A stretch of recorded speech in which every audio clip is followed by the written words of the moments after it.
Jamais sans la grâce, une dévotion matinale proposée par l'Église évangélique de la grâce en collaboration avec l'Institut de théologie de Cotonou.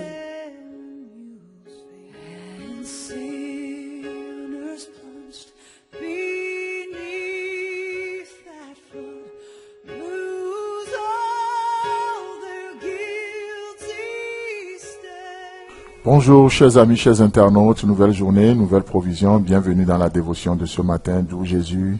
Oh, nous avons toutes les raisons de te bénir, de te célébrer ce matin parce que tu nous as tant aimés. Tu ne sais d'initier dans nos vies, de nous transformer à ton image de plus en plus jusqu'à ce que tu nous reviennes. Alors aujourd'hui, ajoute encore une pierre à notre foi et pour que nous puissions te ressembler davantage. Amen. Alors Jean chapitre 8, le verset 12. Et Jésus leur parla de nouveau et dit, « Je suis la lumière du monde. » Amen.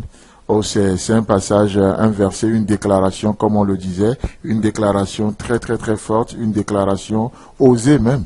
Vous savez, c'est beau, n'est-ce pas? Notre Dieu est lumière. Notre Dieu est lumière. C'est extraordinaire. Et parce que nous marchons avec ce Dieu de lumière, les ténèbres n'auront aucun pouvoir sur nous, au nom de Jésus-Christ. Vous marchez avec cette lumière, ce Dieu de lumière, les ténèbres n'auront aucune répercussion sur vos vies. Amen. C'est beau. Et une de ces précieuses promesses que Dieu nous a faites, alors qu'il nous en a fait tellement, une de ces précieuses promesses qu'il nous fait, c'est la suite logique de ce verset, la deuxième partie, et il dit ceci. Celui qui me suit ne marchera pas dans les ténèbres, mais il aura la lumière de la vie. Alléluia. Celui qui me suit ne marchera point dans les ténèbres, mais il aura la lumière de la vie. Et c'est beau de commencer une journée avec une telle promesse venant de la part de Dieu, venant de la part de celui qui est lumière. Celui qui me suit ne marchera point dans les ténèbres, mais il aura. C'est beau de voir les deux aspects de la promesse. Un aspect négatif, il ne marchera point dans les ténèbres, mais un aspect positif, il aura. La vie chrétienne, ce n'est pas juste ce que nous n'avons pas, mais c'est aussi ce que nous avons. La vie chrétienne, ce n'est pas juste ce que nous ne faisons pas, mais c'est ce que nous faisons également.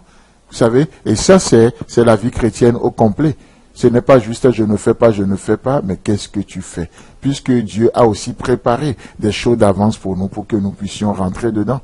Et donc nous sommes appelés aujourd'hui à ne pas faire, mais nous sommes aussi appelés à faire. C'est la plénitude, c'est le plein conseil de Dieu. C'est le plein conseil de Dieu. Et c'est merveilleux. Donc, c'est important de considérer cette lumière. Laissez-moi vous dire, parlant de cette lumière, que cette lumière n'est pas une lumière aveuglante.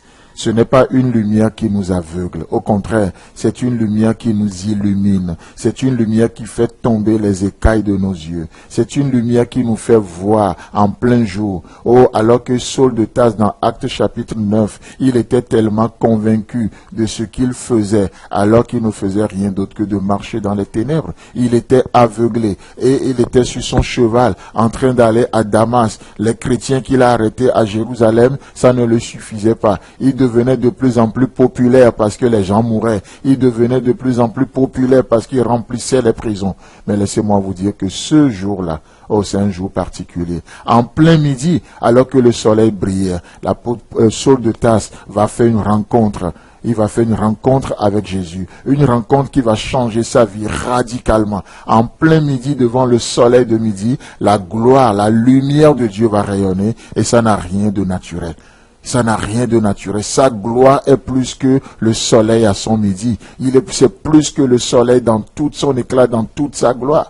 La gloire de Dieu rayonne. Cette lumière jaillit sur Saul et il va tomber de son cheval. Et il va reconnaître que oui, il y a une puissance qui vient de le rencontrer. Comme le diraient les Ivoiriens, il va faire une ample connaissance avec Jésus-Christ. Et il ne va jamais oublier ce jour-là. Jamais, jamais. Chers amis, chers internautes, cette lumière n'a rien à voir avec une lumière qui nous aveugle. Au contraire, c'est une lumière qui fait tomber les écailles de nos yeux. Comme il va faire tomber les écailles des yeux de Saul de Tarse. Et il va devenir plus tard Paul. Vous savez, c'est une lumière extraordinaire. Je suis la lumière du monde. celui qui me suit ne marchera point dans les ténèbres, mais il aura la lumière de la vie. Ce n'est pas la lumière de la mort, mais la lumière de la vie. Laissez-moi vous dire que cette lumière, ce n'est pas une lumière morale basée sur la connaissance du bien et du mal. Non, ce n'est pas une lumière morale, mais c'est une lumière qui apporte la vie. Oh, je prie ce matin que cette lumière jaillisse dans tous les compartiments de votre vie au nom puissant de Jésus. Je bannis les ténèbres dans vos vies ce matin au nom puissant de Jésus. Que cette lumière jaillisse dans vos finances, que cette lumière jaillisse dans vos relations, que cette lumière jaillisse dans votre vie professionnelle, que cette lumière jaillisse dans votre vie de couple et que cette lumière vous envahisse et que les écailles tombent et que vous passiez des ténèbres à la lumière pour la gloire de notre Seigneur Jésus-Christ.